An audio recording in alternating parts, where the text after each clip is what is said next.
Hello everyone, this is Chris here with another video in the series of logic without the stuff that math geeks like to talk about. This time it is about evaluating arguments by truth trees. This is an advanced level video for those already familiar with what I teach in my previous video on valid forms. It can also be understood by people who have prior knowledge of symbolic logic from another source. If you do not already understand how to talk about or evaluate by some method what is on the screen, please watch my valid forms video, which will teach you what you need to know for this. Truth trees, either in the full or abbreviated form, are an easy way to show validity or invalidity of an argument. The advantages over formal proofs is that invalidity can actually be shown, and that creativity in particular is not required. The advantage over truth tables is that a larger number of variables or simple statements does not make it unbearably time-consuming. The idea behind both truth tree methods is that for every deductively valid inference, the compound proposition that the conjunction of the premises implies the conclusion is a necessary truth. Now, what I mean by this can be shown by a truth table of that inference. So let's look at the truth table to evaluate the disjunctive syllogism that we all previously accept as valid. And let's look at it in the form of one compound proposition, that the disjunction of P and Q and the negation of P materially implies Q. What I have done here is to evaluate the entire argument as stating one proposition, and its negation as one statement, and shown its truth values under the four possible combinations of truth values of the simple propositions P and Q. In the middle, we see that the inference involved in the disjunctive syllogism, when it is stated as a hypothetical proposition, is always true, and its negation on the right is always false. This means that the proposition, the disjunction of P and Q and the negation of P materially implies Q, or alternatively the proposition, if P or Q and not P, therefore Q, or then Q, is a tautology. In philosophy, it is also known as a relation of ideas, necessary proposition, or analytic proposition. It is self-contradictory to deny. It is an absolute, a necessary truth, true in all possible worlds. Truth tree methods expose where a contradiction must occur if we were to negate a deductively valid inference. Now that we have seen what happens when we negate the entire proposition, let's see what happens when we negate the conclusion that should be drawn from the premises, again with the disjunctive syllogism. In this case, we do not see the truth values under the arrow as being always true or always false. As a compound proposition, it is contingent, sometimes true and sometimes false, depending on the truth values of the simple propositions P and Q. This means that it is not a deductively valid inference, although internally not self-contradictory. The full truth tree would expose the third line on the table as being the one where the true premises are combined with a false conclusion, which is the hallmark of invalidity. It is where we would have to create a contradiction if we were to force the replacement of the F under the arrow with a T.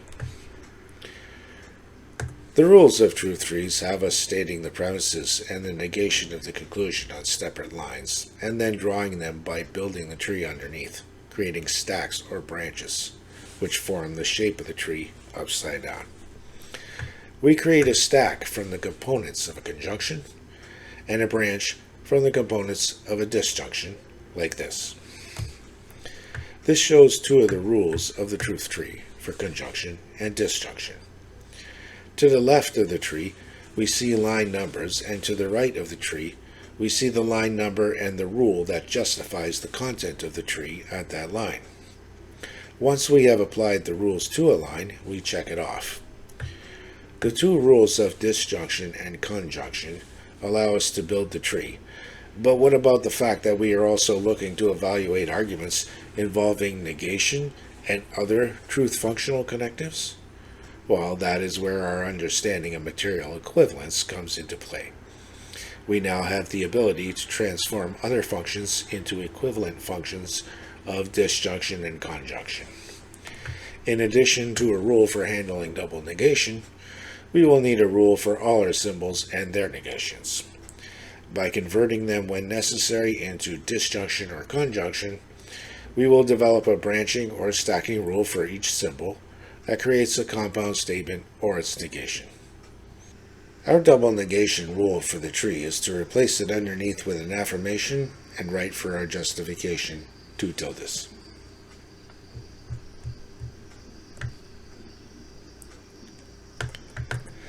As for negating conjunctions and disjunctions, we will use De Morgan's theorems that I will leave on the screen for a little while.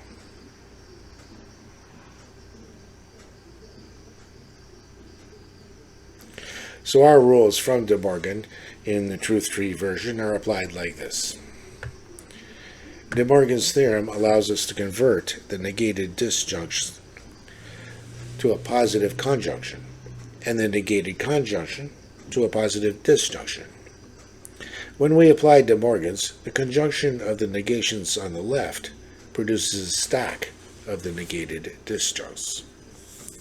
The disjunction of the negations on the right produces a branch of the negated conjuncts.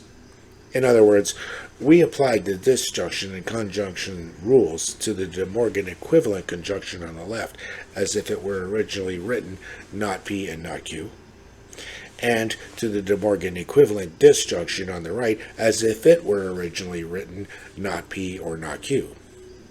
So, when faced with a negated conjunction, you want to branch the negations, and when faced with the negation of a disjunction, you want to stack the negations. The rule of material implication states that a conditional statement is equivalent to the disjunction of the negated antecedent and the consequent, or in other words, if P then Q is equivalent to not P or Q. This allows us to generate a tree rule for conditionals by applying the rule of disjunction that treats it as if it were originally written not P or Q. To generate a rule for a negated conditional, we can first negate the not P or Q equivalent. Using De Morgan, we get not P and not Q. Secondly, we can clean up the double negation and get P and not Q. Then we apply the conjunction rule as if it were originally written P and not Q.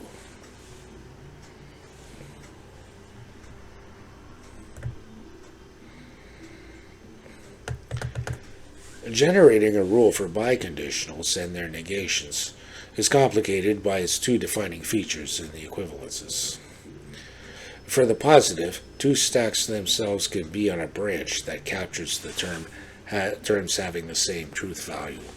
To capture its concept of the 2 terms implying each other, we could imagine 2 stacks containing not P or Q and not Q or P, not on the same line but diagonally. To negate a biconditional, we will simply reverse the Q and not Q, which shows P and Q having opposing truth values. And following is a summary of the tree rules.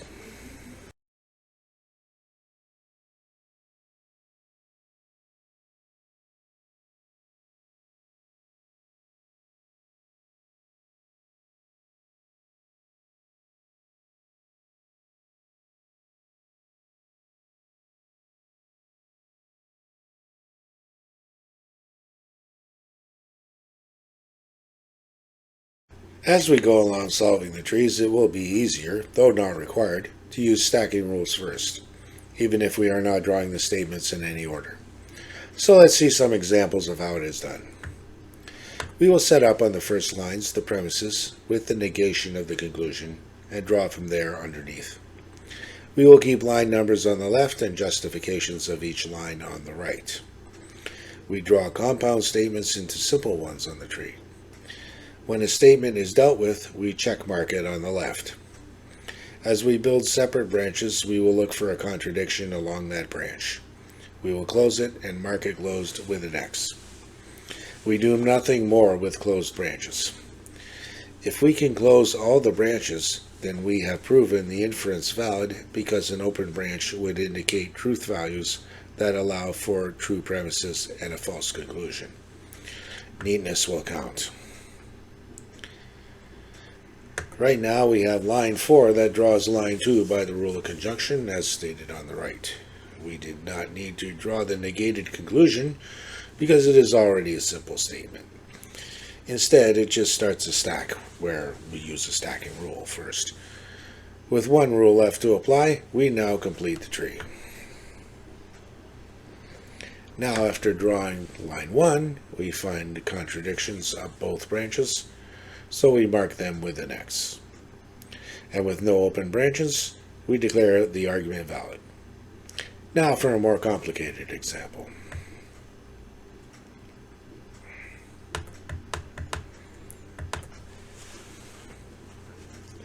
Okay, here on line 3, we have a negated conclusion that is the negation of a hypothetical. So when we negate a hypothetical, we end up with a C and not B. We stack the affirmation of the antecedent and the negation of the consequent as if it were originally written C and not B, and justify it like that with the tilde and the arrow. Okay, and then on line 4 we have a not B that we can simplify by rule of double negation, change it into B, and that takes care of 4 and 3, and we check mark them. Now on line 6 we are drawing line 2, which is the negation of a conjunction. So it's equivalent to the disjunction of the negation, so we're going to branch off the not C and not A, and our justification is the tilde ampersand. And on line 6 we have discovered a closed branch, a contradiction. Not C in 6 contradicts the C on line 4, so we close that off and mark it with an X. We still have a double negation on 6 that by our rule we can simplify it to A on 7. And we are not yet finished, but we will only continue to draw upon that continued open line. And drawing premise number 1, which is a hypothetical. If A, then not B is equivalent to not A or not B. So we branch that off, not A, not B. And obviously the not A creates a contradiction on line 7. The not B creates a contradiction compared to line 5. We have now closed off all the branches, and we declare this argument to be valid. Now for an example that shows invalidity. It is also interesting for its closing of branches and opening of new ones. With 6 variables in it, a truth table would require 64 rows. So here's the example. Now we're going to start off on line 6 with the drawing of line 4. We have a negation of a disjunct, so that is the equivalent of not R and not P. So we stack not R and not P, and that draws line number 4. For line number 3, if Q then R is the equivalent of not Q or R, so we're going to disjunct not Q and R, branch the 2 off, and line 3, the arrow is our justification. So far now we have a contradiction. We have an R on line 7 and a not R on line 6. So we're going to close that off and start rebuilding the tree from the not Q as we go to draw premise 2 on line 2. If N, then P or Q is the equivalent of not N or P or Q. So branch off not N, branch off pure Q. Okay, and the not N, we don't have a contradiction. With the P or Q, we still have a compound statement in it. So we're going to simplify that on line 9 by branching off P or Q into P and Q on separate branches. When we do that, the P on line 9 contradicts the not P on line 6, so we close off that branch. The Q on line 9 contradicts the not Q on line 7, so we close off that branch, and we're left to draw a conclusion, or draw the first premise, which is our last line to draw, from the not N on line 9, and if M then N or O is an equivalent of not M or N or O, so branch off not M over here, N or O over there. The not M contradicts the M on line 5. Doesn't matter that it's the negated conclusion. It's a contradiction. Close off the branch. We now have N or O that we can simplify into a branch of N and a branch of O. The N contradicts the previous not N on line 8 and line 9. So we close off that branches, and with that O, we are left with an open branch.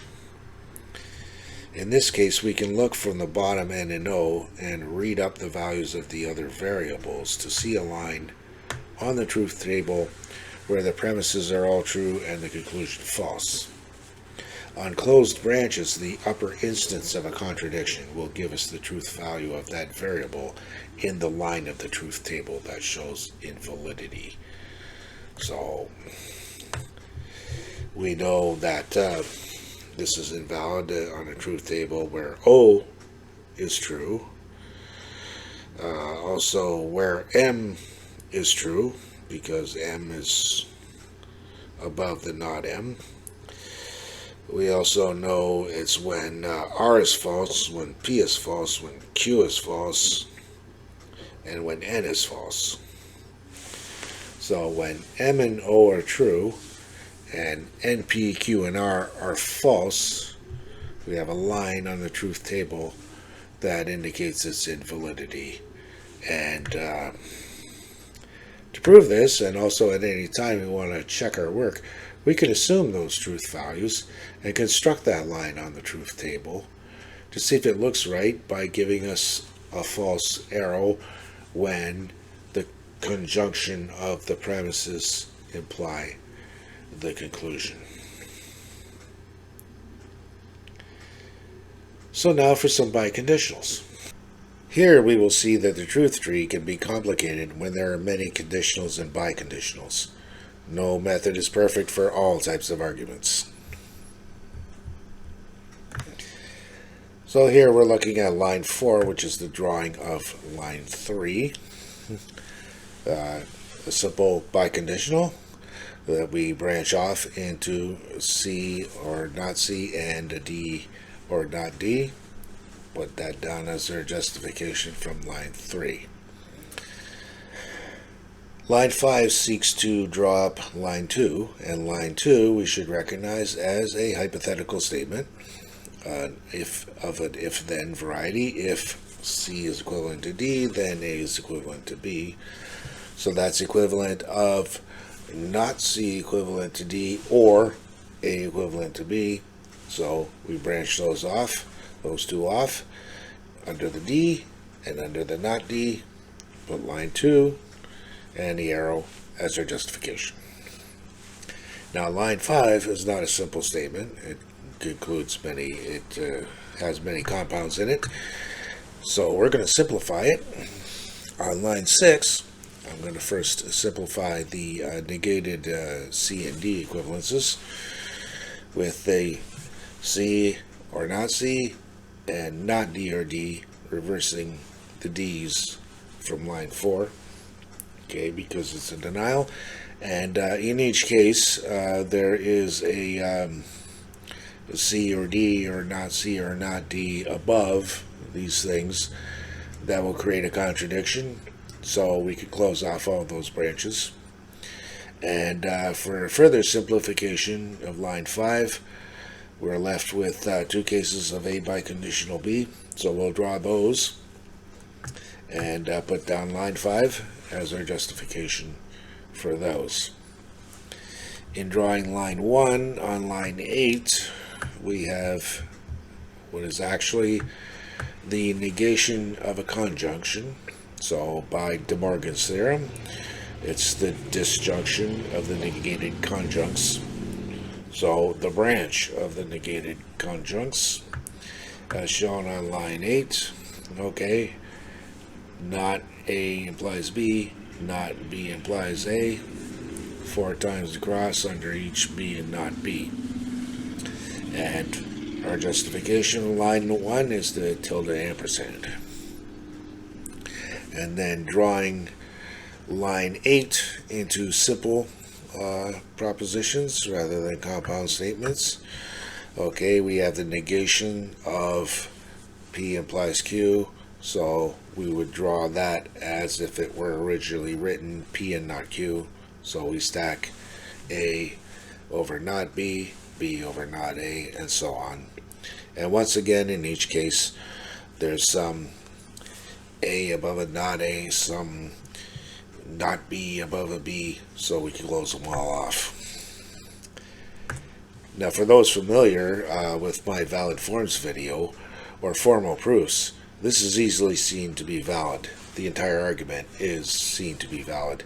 The first premise is in fact a denial of A and B implying each other, and thus a denial of the A biconditional B that occurs in the second premise. So knowing this, the entire argument really is a simple modus tollens with only 2 extra lines needed for a formal proof.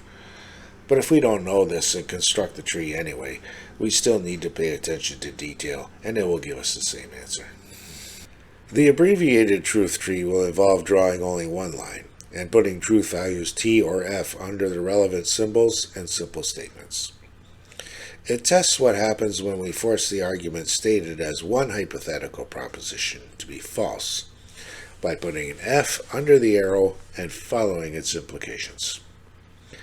What we are searching for to prove validity will be having us forced to assign a truth value T to a simple statement variable in one place and a truth value of F to the same variable in another place. Where we find we can make it work without a contradiction, the original argument is declared invalid. I'll try one that is a little bit complex at first to show its capabilities combined with its attention to detail issues.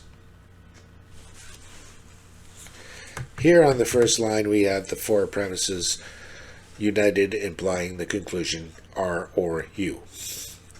The placement of brackets and making sure that there is an even number of them is always important. We needed a 3rd curly bracket at the end in order to not say that non-S implies R or non-S implies R or U or anything else. Once that is done, we draw in our T's under the ampersands that represent conjunction of the premises, and draw F under the conclusion, and also under the arrow that states that the conclusion is implied by the premises. Now we can start putting in our T's and F's under compound and simple statements. For my purposes, I am putting my steps on different lines, but the method does not require it. I say if you find it easier to add all your T's and F's together on one line as you go along, well, have at it. First, in searching for truth values for simple statements, I went for the conclusion that is usable in this case. If R or U is false, then both R and U must be false separately. I find another opportunity in the last premise. For the negation of S to be true, I must assign S as false. Given a value for r being false, for the first premise to be true with a false consequent, the antecedent q must be false. I have still yet to find a contradiction or complete the entire assignment of values, so I move on to the second and third premises. Moving on to the third premise, I see an s that has already been assigned previously as false. So in order to make the third premise true, q or t must be made true. Since q has been previously assigned as false in premise 1, making q or t true will require me to have the variable t be true. So far, no contradiction, and we move to the second premise left over. I have already determined non-s to be true, and so what it implies, the if t then u, must be made true. Here is where I can create my choice of two possible contradictions. In my choice drawn here, I took the t to be true from premise 3. For if t then u to be true, when t is true, u cannot be false. So I assign u as true and highlight or circle the contradiction of u also being declared false in the conclusion. The other way would be to declare u to be false as in the conclusion and declare this t to be false, contrary to premise 3, in order to force the truth of if t then u. Either way, we have a contradiction and thus declare the original argument to be valid. Now for a quicker example that shows its power to evaluate syllogisms. First, as to how I am justified in translating a categorical syllogism into this propositional calculus. It is a long story having to do with Bertrand Russell on denoting and quantification theory rules. To make the long story short, when I say all s are p, I am saying that for all x, if x is an s, then x is a p. If I say no s is p, then I say that for all x, if x is an s, then x is not a p. If I say some s is p, I am saying that there exists an x such that it is s and p. Or if I say some s is not p, there exists an x such that it is s and not p. In evaluating this, the first thing to note is that the conclusion is not here the place to start. The conjunction being false only tells us that one of the conjuncts must be false, or potentially both. So I start with premise 1 that tells me that if it is true, then P and M are both true. Moving to the second premise, the M being true from premise 1 makes for a false consequent. For the hypothetical if S then not M to be true, we must declare S to be false. Now I have truth value assignments for S and P. I could plug them into the conclusion and find that I need not make a change to either S or P to make the conclusion false. So the argument is invalid, although there is nothing here that states the problem to be with it, that there is a term distributed in the conclusion that is not distributed in the premises. This method also catches instances of the existential fallacy, where a particular conclusion is drawn from universal premises, effectively assuming something's existence. In this case, I cannot even declare a truth value for a simple statement after declaring the conclusion false and the premises true. There's nothing here that forces me to do so. At this point, the suspicion is that making all the simple statements false will work. Trying it confirms I can do so, even with P being true or false. What matters here is not that I could arbitrarily assign truth to M and S and produce a contradiction of the P's. What counts is that I was not forced to do so by the compound statements.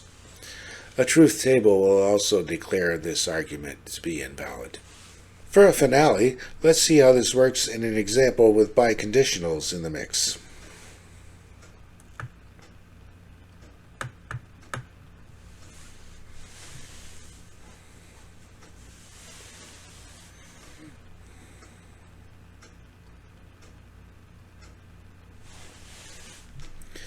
So far, looking at the conclusion, making it false will have a false B and a true A implies B.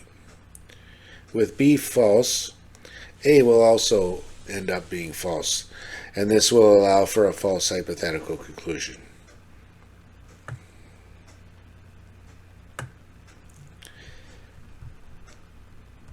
As my next step, I am working on the consequent of the first premise.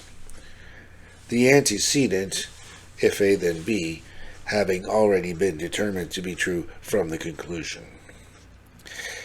If the conjunction that it implies must be true, so are both conjuncts.